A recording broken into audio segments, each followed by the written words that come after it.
Good morning, church. If you have your Bible, please turn with me to the Gospel of John, chapter 1, verses 16 through 17. For from his fullness we have all received grace upon grace, for the law was given through Moses. Grace and truth came through Jesus Christ. This is the word of the Lord.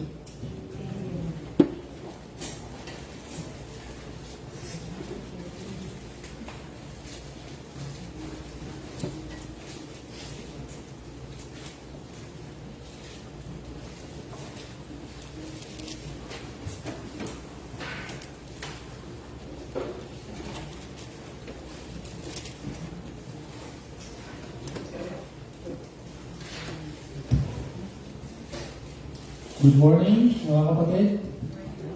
Kamusta po kayo? So, ang ating buting pastor ay nabanggit ko kanina, nasa baby siya. Gimne, I'm sorry.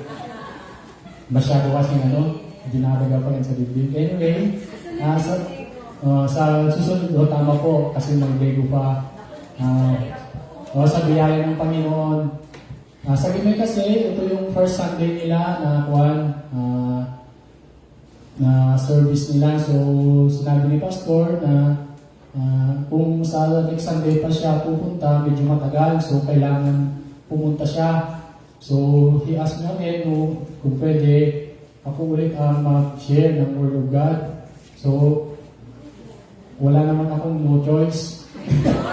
Anyway, it's my privilege na ako ulit ang magbabahagi ng salita ng Diyos sa inyo. Ang aking ibabahagi ay tungkol ito sa biyaya ng Panginoon. Lagi natin narinig ito about sa grace. Grace of the Lord. Grace of God. Grace of Lord Jesus.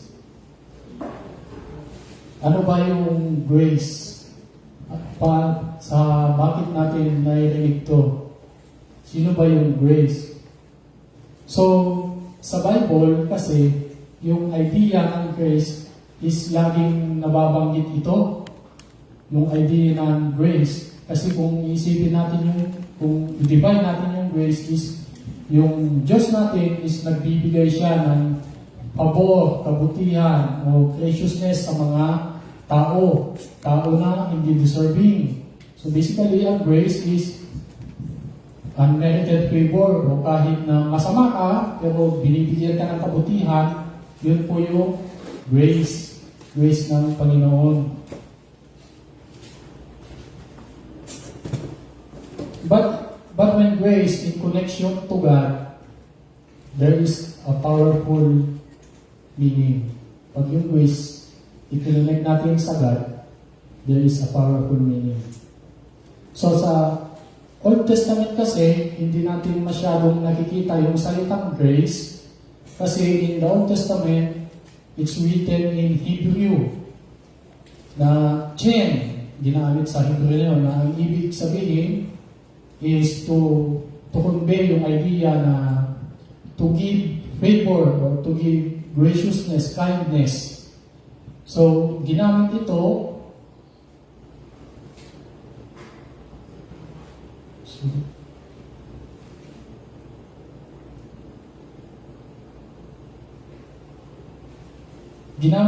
sa Genesis 6 verse 8 na sabi niya kay Noah, but Noah found favor in the Lord. So, Noah is not a sinless man, but ginamit pa rin siya ng Diyos para ibuo yung ark. Para sa pamamagitan na yun, siya at yung pamilya na ay maligtas. And also in Exodus 33 verse 17, kay Moses naman po ito. So the Lord said to Moses, I will do this very thing you have asked for you, have favor in my sight, and I know you by your name. And also Moses is not a sinless man. In fact, he is a murderer. But yun, ginamit pa rin siya ng Diyos upang ilabas ang bansang Israel mula sa pagkakabihag sa mga Egyptians. And also, doon din sa Genesis. Kung maalala nyo yung when Adam and Eve disobey God or they fall into sin. Imbes na parusahan sila ng Diyos, binigyan sila ng dahil nakita na nila yung kahubaran nila, binigyan sila ng cloth, yung animal skin. Leather. Amen. So, makikita natin dito yung grace ng Panginoon, even in Old Testament is already exists. And now, in New Testament, sabi sa John, verse 7, John chapter 1, verse 17. So, dito kasi, yung grace na yon, mas mauunawaan na natin. Kasi nagkaroon na siya ng substance. Sabi niya, for the law was given through Moses. Grace and truth came to Jesus Christ. So yung grace ng Panginoon, nagkaroon na ng embodiment. So yung embodiment na yun is no other than Jesus Christ. Kaya kung binabanggit natin na grace of God, the grace of the Lord Jesus is pertaining to Jesus Christ. Yun yung embodiment ng grace ng God.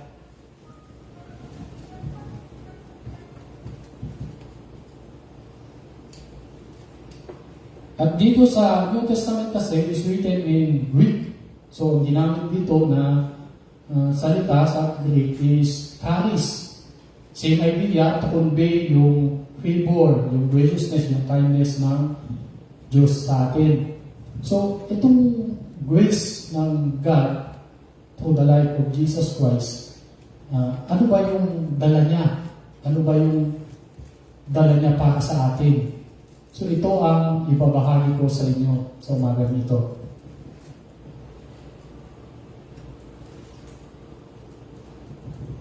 Kasi sabi niya sa John chapter 1 verse 16, sa grace na yon, from His fullness we all receive grace upon grace. So yung biyaya na dala ng Panginoong Yesus, nagdala pa ng biyaya. Di ba napakaganda po nun?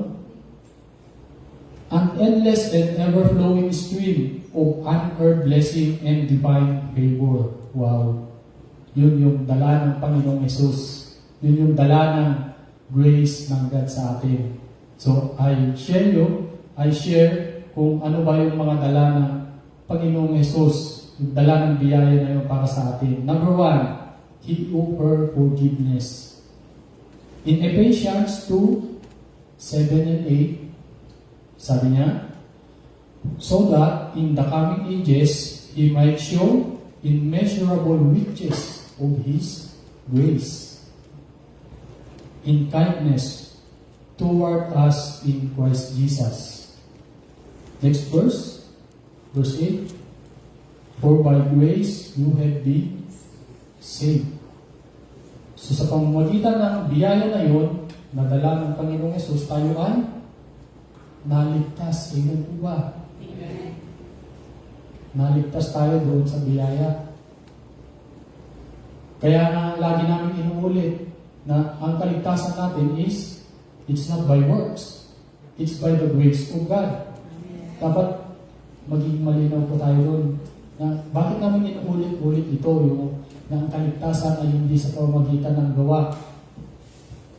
Kasi kung sa pamamagitan po ng gawa, hindi na po kailangan bumaba ng Panginoong Yesus at magpakamatay sa cross kung kaya pala natin iligtas ang sarili natin sa pamamagitan ng gawa. Amen po ba?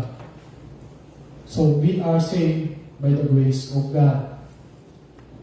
And also in Ephesians chapter 1 verse 7, sabi niya, in Him we have redemption through His blood, the forgiveness of our trespasses, according to the riches of His grace. Kung doon sa overflowing grace niya, nagkaroon tayo ng redemption. Tinubos tayo. Saan pa tayo tinubos? Sa kasalanan. Sinong tumubo sa atin? Yung grace ng God.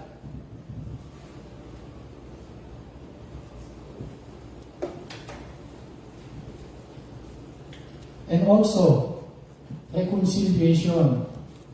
Please turn your Bible into Colossians chapter 1, verse 20. Sabi niya, and through Him, to reconcile to Himself all things, neither on earth, in heaven, making peace by the blood of Jesus. So, tayo kasi is a sinner. Romans chapter 3, verse 23, all of us is a sinner. So, lahat tayo, dahil sinner tayo, itinuring tayo enemy of God. So, dahil sa ginawa ng Kristo, yung biyaya ng Diyos na yun, nireconcile tayo sa Panginoon. So, hindi na tayo enemy ng Diyos, kundi tinawag na tayong friend of God, sons and daughter of God. Amen po ba? That is by the grace of God.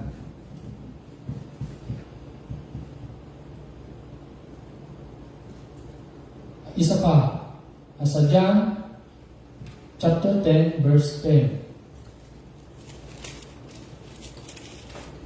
Sabi niya dito, the thieves come only to steal, kill, and destroy. So yung kaaway, ito yung tatlong ministry niya. Kaya pagka nakakanasan natin yung mga bagay na yun, alam nyo na kung sino may gawa. Huwag nyo isisisa kung sino-sino, ha? But I came that they may have life and have it abundantly. Baka pag narinig nyo yung abundantly po, yun na yung inaantay ko po, abundant. Pero bago nyo isipin yung mga magarang buhay, tulmana, masarap na buhay. As far as the Bible is concerned, abundant is not about material things. Ganun po ba? Kasi kung ganun ang dala ng Panginoon, so hindi siya sana ay isa sa pinakamayaman na nabuhay sa mundo. Although, yes, kasama yun. Kung kaya walang hindi mahirap sa Panginoon, kung gusto ka niyang pagpalain, magagawa yun ng Panginoon. Amen po ba? But God is more concerned about our spiritual matter in us, our character, na maging kawamis na tayo. Amen. Abundant life begins the moment we come to Christ and receive Him. So yung abundant na buhay is nag-uumpisa pag nakilala natin ang tunay na kahulugan ng buhay. Kanino ba nagmulang buhay? Remember sa John, the same book, sabi niya, sabi ni Jesus, I am the life. So kung gusto natin maunawaan ang buhay, kanino tayo lalapit? Si Jesus. Kasi si Jesus, siya ang pinagmulan ng buhay. Kung mayroon kang gustong malaman sa isang bagay, kanino pa pupunta? Of course, sa manufacturing. Sa nagmanufacture, sa gumawa ng buhay, sa pinagmulan niya. Kung gusto mo unawaan yung bagay patungkol sa bagay na yun. Amen. Ganon din ang buhay. Kung gusto natin maunawaan yung buhay natin, why we exist, mag-umpisa tayo sa buhay ng Panginoong Yesus by His Word. At sabi dito sa, please turn your Bible in John chapter 17 verse 3. Sabi niya dito, now this is eternal life, that they know you, the only true God, and Jesus Christ, whom you sent. So, sa pamamagitan ng verse na to. Alam niyo na yung tunay na kayamanan? Ano daw po yung tunay na kayamanan?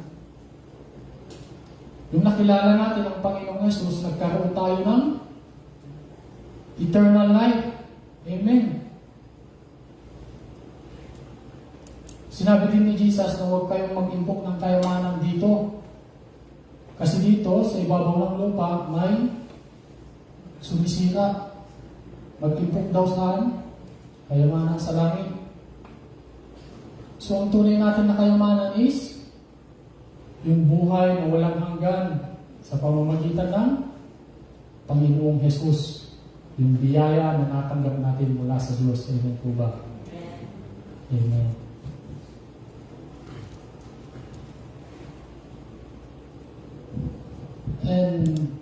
At yun lamang po. And also, pagkatapos na naman nalaman natin lahat ng bagay na yun, paano naman natin i-apply yun? Siyempre, laging may application sa buhay natin. Hindi naman puro kaalaman. Dapat in practical way, bilang nakatanggap ng biyaya, paano naman natin i-apply yun? So, knowledge without application is merely a knowledge lang. So, we have to apply. Amen po ba? So, application. Pagkatapos natin nalaman ng biyaya ay doon tayo naligtas. Paano natin i-apply sa buhay natin yun? Pagka alam natin na ang biyaya, doon tayo naligtas. Nagkakaroon tayo ng assurance. Bakit? Kasi hindi tayo naligtas sa paggawa natin ng kabutihan. Kung gano'n, kung hindi sa paggawa ko ng kabutihan, at hindi nakasalalay sa akin yung kaligtasan ko, mayroon yung assurance na yung pinaniwalaan ko na si Jesus ang nagdala sa akin ng kaligtasan. Di ba may assurance tayo? Kasi yung kaligtasan natin is na kay Jesus dahil sa biyaya niya.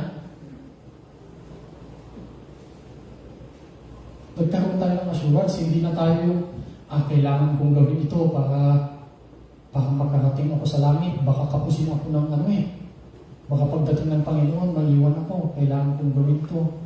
Hindi po. Kasi ang kaligtasan natin ay dahil lamang sa biyaya ng Diyos.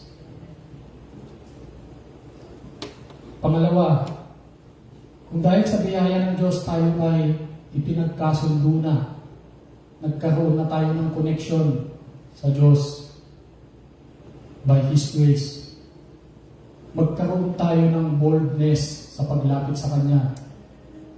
Siyempre in prayer. So, kagustuhan ng Ama na lumapit tayo sa Kanya. So, hindi na tayo yung makasalanan dahil nga may nagbayad na ng ating kasalanan. So, ito na yung boldness natin na lumapit sa Diyos Ama, na humingi ng mga bagay na kailangan natin dahil na-reconcile na tayo. Dati kasi kaaway tayo ng Diyos. Wala tayong access sa Kanya. Dahil God is a holy God and we are sinners. Hindi tayo pwedeng lumapit sa Kanya. Pero dahil sa ginawa ng Panginoong Yesus, dahil sa Kanyang biyaya, ipinagkasundo tayo. So nagkaroon na tayo ng access. Remember, yung itinuro ng Panginoong Yesus doon sa mga alagad niya, pag sila'y mananalangin, ano yung munang binanggit niya? Call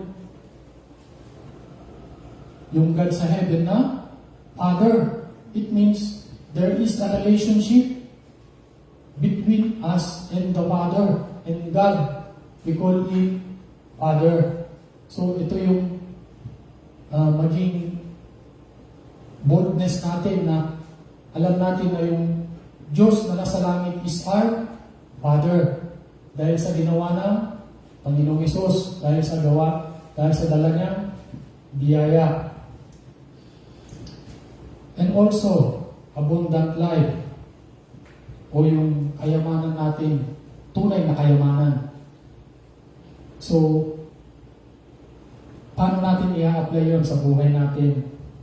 Kasi minsan, or madalas, sometimes ba masyado tayong nag-alala sa buhay natin. yung inaalala natin yung mga bagay-bagay na hindi naman dapat kailangan. Pero in the scripture said, ang promise naman ni God, bakit kayo nag-aalala? Wala ba kayong tiwala sa akin? Alam na ng ating Ama ang mga pangangailangan natin. Kaya nga sinabi niya sa Matthew 6, verse 33, na seek first His kingdom and His righteousness, and all of this will be given unto you. So, mayroon pang mas higit na mahalaga kaysa mga bagay, sa mga material na bagay. Ito yung relasyon natin sa Diyos. Dahil ang mga bagay dito, may iwan ko dito lahat. Time will come. May mauunahan sa atin. We are all depart from this earth. Pero ano po yung dadalhin natin hanggang sa pangwalang hanggan? Yun po yung relasyon natin sa Diyos. Yun yung nakilala natin siya sa pamamagitan ng kanyang biyaya. Yun yung buhay natin na walang hanggan. Yun po ang tunay na pananampalataya. Yun po ang tunay na kayamanan natin. Wala pong makakaagaw ni naman. Yun po ba? So, alam niyo naman po siguro, sabi ko pag ako ang nag-preach, hindi po ako masyado talaga mahabang mag-preach. As long as nagbigay ko po yung gustong mensahe na ipaabot ng Panginoon, hindi ko na po pinapatagal. Amen. So, conclusion. Grace is God giving the greatest treasure to the least deserving, which is every one of us. And His name is Jesus. Amen. Let us pray. Ama namin Diyos na makapangyarihan sa lahat. Muli, Ama, kami ay nagpupuri at nagpapasalamat sa iyong biyaya na ipinagkaloob sa amin. At sa biyayang yun, natanggap namin ang nag-uumapaw pa ng biyaya. Dahil sa biyayang yun, kami ay naligtas. Dahil sa biyayang yun, kami ay nagkaroon ng relasyon sa iyo. At dahil sa biyayang iyon, kami ay may tunay na kayamanan ang buhay namin na walang hanggan. Salamat po, Ama. Kayo po ang maghari sa buhay namin. Salamat po, Ama, sa iyong biyaya. Ito po ang aming dalangin sa pangalan ni Jesus, ang aming Diyos at Tagapagligtas. Amen.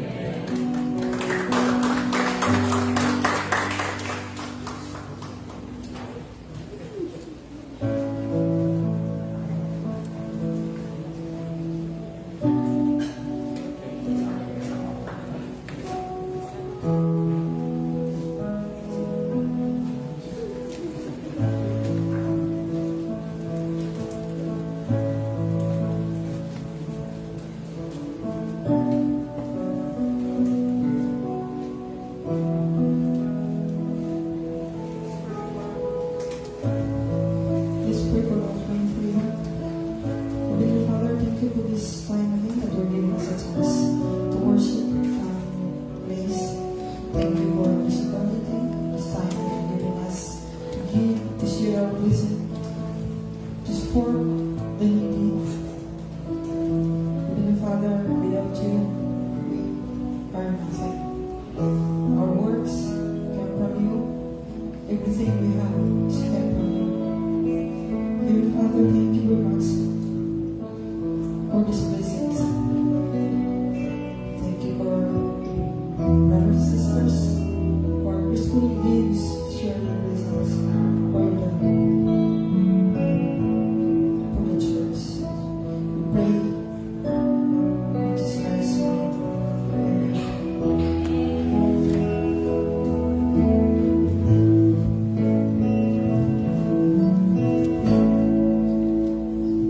Salamat sa iyo.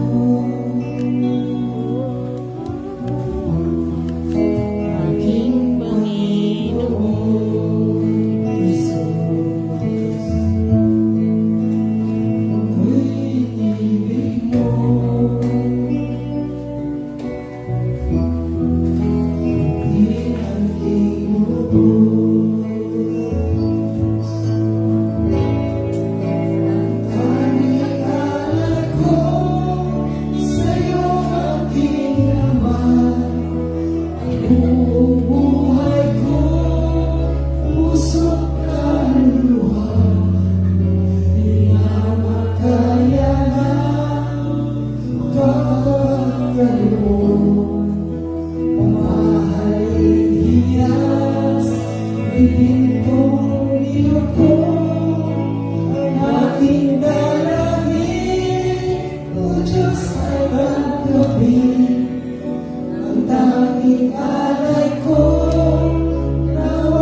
Ito lamang naman, wala nang iba pa akong hinihingi.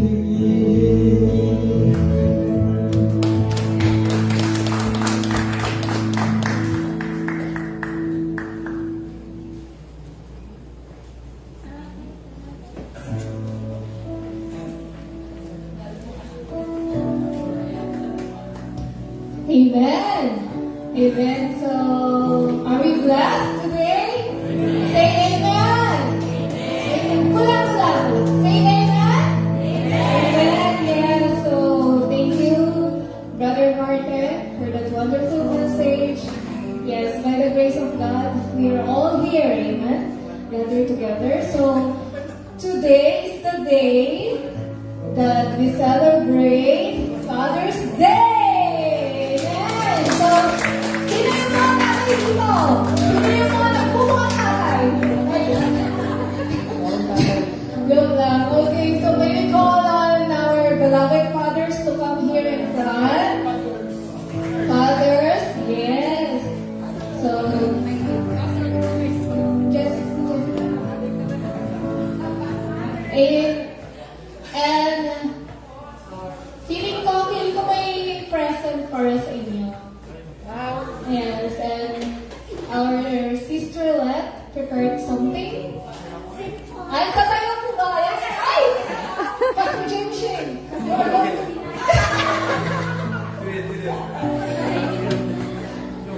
Alright, a short message. Ay, ito mga butihing fathers po natin, sila po yung family nila yung nasa Pinas, malayo sa kanilang family. So, for sure, mamimiss ng mga anak nila, mga asawa nila itong mga to. But we are live. But we have a short message to your family here back in the Philippines.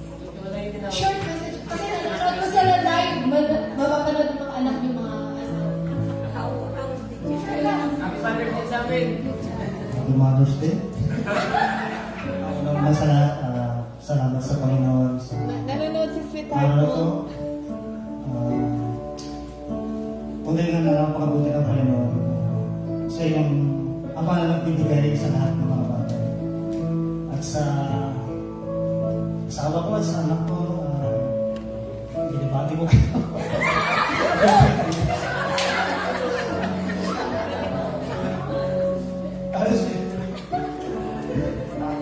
Ayun, to my fellow fathers, from the bottom of my heart, Happy Father's Day. Bilang tatay, hindi lang tayo basta nagpo-provide, hindi lang tayo nagpo-protekta, but as a Christian father, it's yung pananagutan natin sa Panginoon to na ipakilala din sila sa Panginoon kung ang pamilya natin ay hindi pa nakakikilala sa Diyos. So, especially to our children, it's our job as a father to lead them to know Jesus. Dahil ito, lagi ko din sinasabi na ito yung greatest thing na maipapamana natin sa ating mga anak. It's not the material thing, but yung relationship natin sa Panginoon Jesus. Oo nga. Oo. Kasi nasabi nila lahat eh. Ayun. Ayun. Happy Father's Day sa atin. Siyempre, sa Father's Day. Happy Father's Day din sa mga kay Pastor. Mga nanonood. Ganun din sa mga kapatiran na tatay din. Doon din sa mga hindi lang pati din sa mga mother na nagpapaka-father din. Oo, yan. Tapos, sa mga ganun din Happy Father's Day din kahit na wala kayong may ibang sa atin, parang walang nabihiyaan pa ng anak. Pero nagsisilbi pa rin na ama ng tahanan. Kaya Happy Father's Day din sa atin mga kapatid. Yun, ako si Martin, ang pinaka mapapamana talaga na binat sa tatay ng Kristiyano sa kanyang pamilya, sa isang bahayan ay makilala yung relasyon kay Jesus Christ. Kasi yun nga yung isang bagay na hindi talaga mawawala. At yung maipangaral din ng tatay sa mga anak, yung kahalagahan ng buhay, yung buhay na hindi lang po about sa pagpapayaman, kundi mapakita rin ng mga tatay na higit pa to sa hindi yaman yung basihan talaga ng totoong buhay, kundi yung kapayapaan sa puso na meron kang Panginoon na tagabigtas at alam mo sa buhay na harapin mo, sa buong buhay mo na hindi ka pababayan ng Panginoon at alam mo yung pupuntahan mo after ng life na to. Yun yung pinakamahalaga na ibigay natin sa mga anak natin. Love. I do know that the fathers are related. The mother's word is in the world is number one and beautiful word. But I do not know father. Maybe 68 and 63. But it doesn't matter. But I thank God and God give me this opportunity as a father. I am responsible and my beloved family. So my wife and my two children. The Lord, and really I thank God. So as a father, I take care of my family. And also, that's all. God bless you all, and God bless you. Happy Father's Day.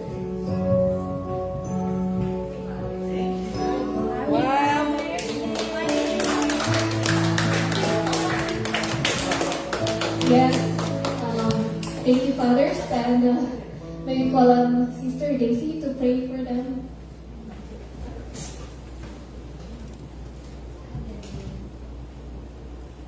I'm honored to pray for you today. Let's pray. Lord, it's only through your grace we give you honor and glory today, because if it's not for your grace, we are not here. We thank you for your message, Lord. I pray for fathers that you will continue to empower them. I pray that you will bless them, their health, their work, and their hearts, Father God. I pray that you will continue to bless them with the life that they desire, God. And I pray, Lord, that you will bless the desire of their hearts. And Lord, I pray that you will bless their family. And also, Lord, as a provider, God, strengthen them physically, spiritually, and mentally. Lord, I pray that you will continue to use them in the areas that they are so useful for you. Their talent, their gift, Father God. Let it be, O God, that you will use it for your glory and for your family, for the family and for the church. We thank you for their life.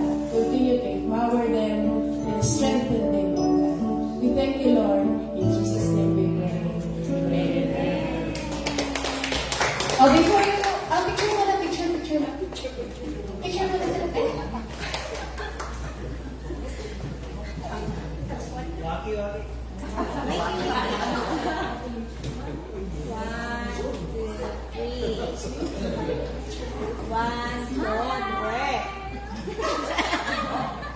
Smile daw.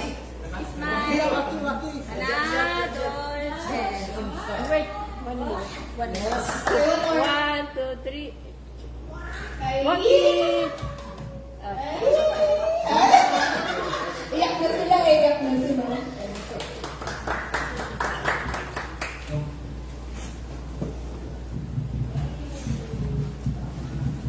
Let's start up for benediction. And Pastor, can you close us in prayer after the benediction?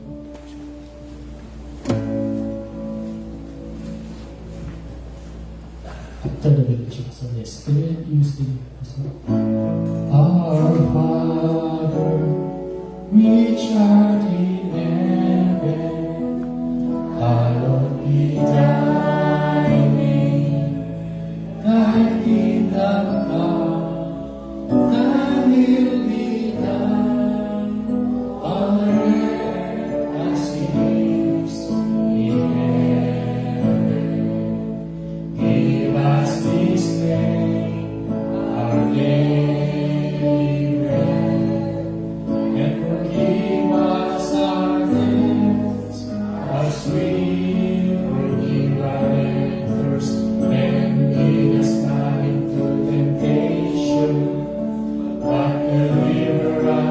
산자이는 For thine is the kingdom and the power and the glory forever.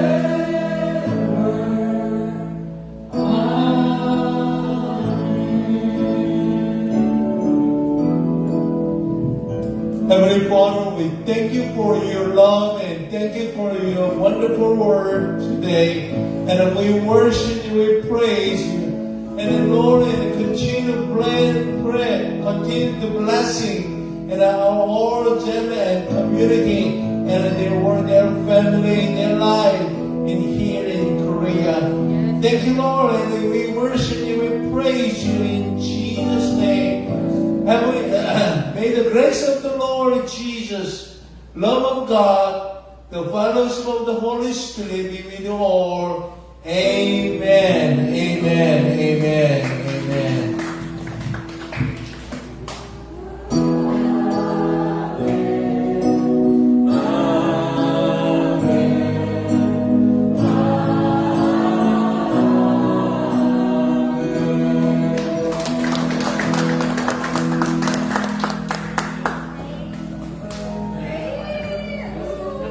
Thank you for watching. Kumusta ka, Sister Lucy?